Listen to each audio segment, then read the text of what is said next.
The Lord be with you. A reading from the Holy Gospel according to Luke.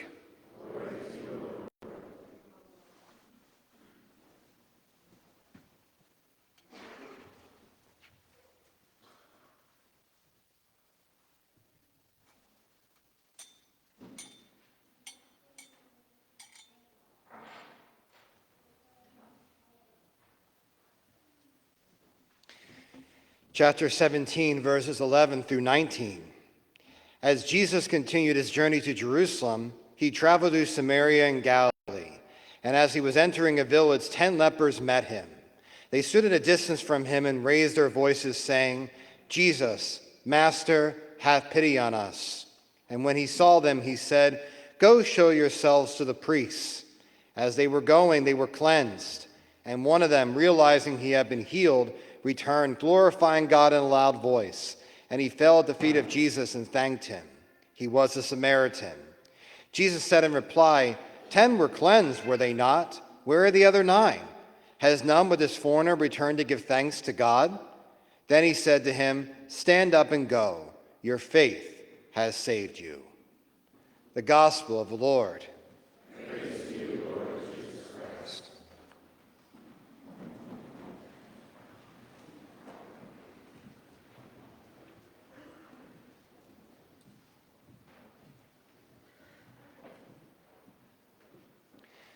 If you've ever heard of St. Anthony of Padua, you know he is the patron saint of lost things, lost items. And St. Anthony has helped me a lot throughout my life, whether when I lose my car keys or my phone or my wallet or when I need a parking spot. He helps in a lot of different ways. But the story about how he became the patron saint of lost things is remarkable. St. Francis of Assisi had started the Franciscan order, and he saw the spirituality, the deep faith that St. Anthony had within him. So much so that he made him his right-hand man, made him the theologian of the entire order. So now St. Anthony is even more regarded than he ever was. Now everyone looks to him as for advice and direction, and looking at him as a man who is one with God, close with God, and is able to deliver messages and deliver it in a way, or present himself in a way that makes people even want to be close to God through his witness and imitation. And what would happen is that St. Anthony had this little book, and he would write down all these revelations, these private moments that he had in this little book, and he would never share it with anybody. Well, one day, one of the novices of the order came upon the book. He found the book somehow. And as he's reading through the book, he's realizing, I just hit a gold mine. I could make a fortune with this. I could go take this book, publish it, and make it my own, because no one even knows this book exists. No one even knows where, no one even would even realize where this came from. So he runs away and he steals the book and he runs to go get it published and make it his own, so that he become rich and famous. Well, the other brothers of the order find out what had happened, and so they go to St. Anthony and say, "Just give us the word and we will go out and we will find this man and we will drag him back here with the book and we will throw him down in front of you and make him beg for your forgiveness. Just say the word and we will do it." And St. Anthony, the story goes, calm, cool, and collected, just goes, "Let's go to the chapel and pray." And so he starts praying. And again, he doesn't tell anybody what he is praying about or for. A few days later, the young man returns with the book. And with tears in his eyes, he gives the book back to St. Anthony. And he says, "I'm so sorry. I don't know what came over me. But I don't know if you find it in your heart to forgive me or not, and I understand if you don't or you don't want to, but I just wanted to give your book back." And St. Anthony looks at this man and he says, "I'm happy that you return this book, but I am so glad and I am so grateful that we did not lose you." See, the whole time St. Anthony was not praying for the return of his book. He was praying for the return of the man. See, in our gospel today, we hear about 10 lepers. Now, leprosy was a very contagious disease. It was very infectious, where the boils and the scars on people's skin covered all over their faces, everywhere, every part of their body.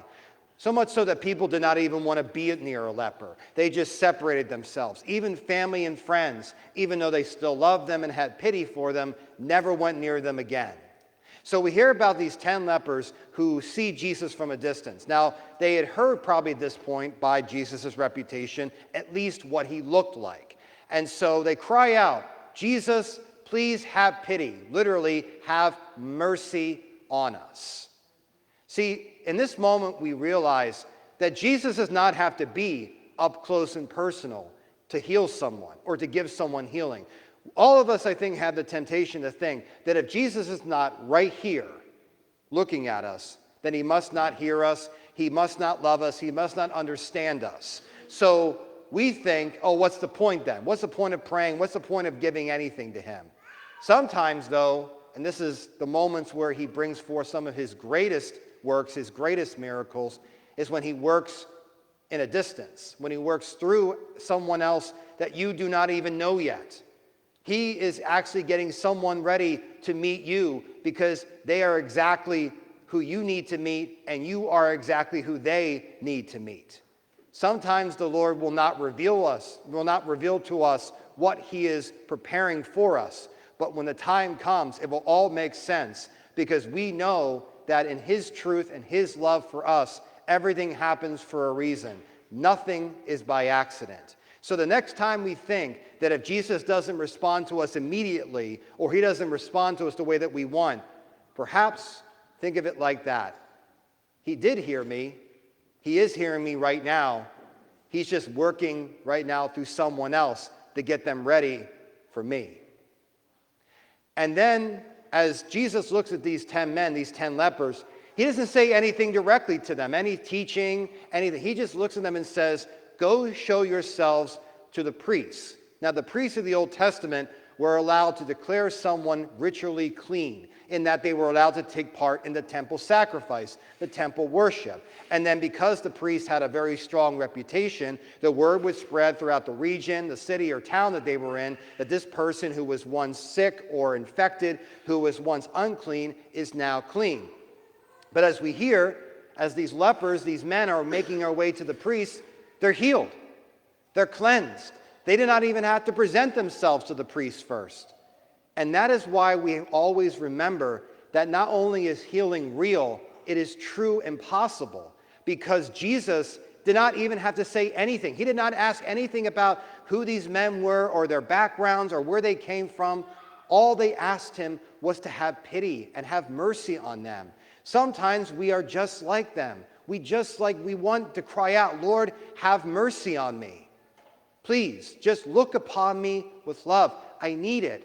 I need it right now. Please, if it is your will, look upon me with that love and mercy." But then we realize, and this is what happens right after, that it's not in the healing that we find Jesus. It's what happens after the healing, how we respond to the healing. Because we hear 9 of the 10, they stay. They leave Jesus. They don't come back. It's because they took his healing for granted. They go, "Oh, of course he would heal me. He would heal me. I heard about this great healer who makes the impossible possible. It's no surprise that I am healed because of him." So they just go on with their lives. Only 1 of the 10 returned to Jesus. And St. Luke makes it clear, this man is not even Jewish. This man is outside the Jewish covenant. He should not even know who God is. He's a Samaritan. And the Jews and the Samaritans were always at odds with one another. But this man falls in front of Jesus and he glorifies God. And Jesus' response is not one of sadness. It's more, he's disappointed. Where are the other 9? Where did they go? See, sometimes we can find ourselves in those 9 men where we receive something from Jesus and then we just continue on and move on with our lives like nothing happened. Have we ever come back and thanked Jesus for answering your prayer? Perhaps the prayer you've been praying for years, or you just expect it. Do you think, well, I hear everything about Jesus and how good and how awesome he is and how much he heals and how he always hears me. Of course he's going to do what I ask. Why would that be any different? But then you can be like that one man who returns. But despite receiving a healing that was unexpected, the feeling of what has happened, the reality of what has happened is not lost on him. And he returns to Jesus. So what we can do so often is that when that happens in our lives, we can return to Jesus, because sometimes he will say first, present yourself to the priest, go to Mass, go to confession. But then sometimes when we go to Mass and when we go to confession, the healing happens even before we go, or during or after. But it's how we respond that can show us, and how we can show just how truly grateful we are. And then what happens too is that we are grateful for a lot of things in our lives. We're like, oh, I'm really grateful for my health, or I'm appreciative, I'm thanking God for my health, but we don't really see our health as a gift until we get sick. Or we think, I'm really grateful for all the time that we have, but we never see time as a gift until we don't have that time. Or prayer, I can pray and I'm good to pray, but then what happens when we don't feel like praying? Or we don't feel like prayer is the answer. I was at our 8th grade retreat yesterday, and one of the kids came out to me and she said, how can I pray? I'm really struggling how to pray. And I said, sometimes prayer is simple yet beautiful. Sometimes prayer is getting to school safely on time. Lord, thank you for helping me get to school safely. Thank you for my parents who drove me, or my bus driver who drove me on your way to class. Lord, thank you for my teachers. Thank you for their ability to teach me and help me learn and understand and grow. After lunch, Lord, thank you for those who prepared this meal. Thank you for the ability for me to have the gift of this meal. At the end of the day, Lord, thank you for a great day. Thank you for my friends. If it was a hard day, Lord, thank you for just a chance that I can go to school. Whether it be going to work or going to the gym or going to the food store, wherever you go, there is always something to pray for. There is always a reason to be grateful.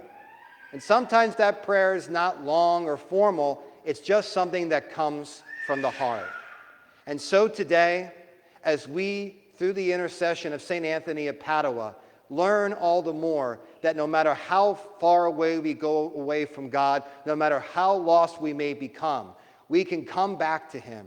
And as we look at him and say, Lord, I am sorry for how far I have gone away from you. I am sorry for what I have done. I am sorry for the ways that I have sinned, even though I promised you I would never do it again. And our Lord will look at us, Jesus will look at us and say, with love and mercy in his heart, I am so glad that I did not lose you. Praise be Jesus Christ, now and forever.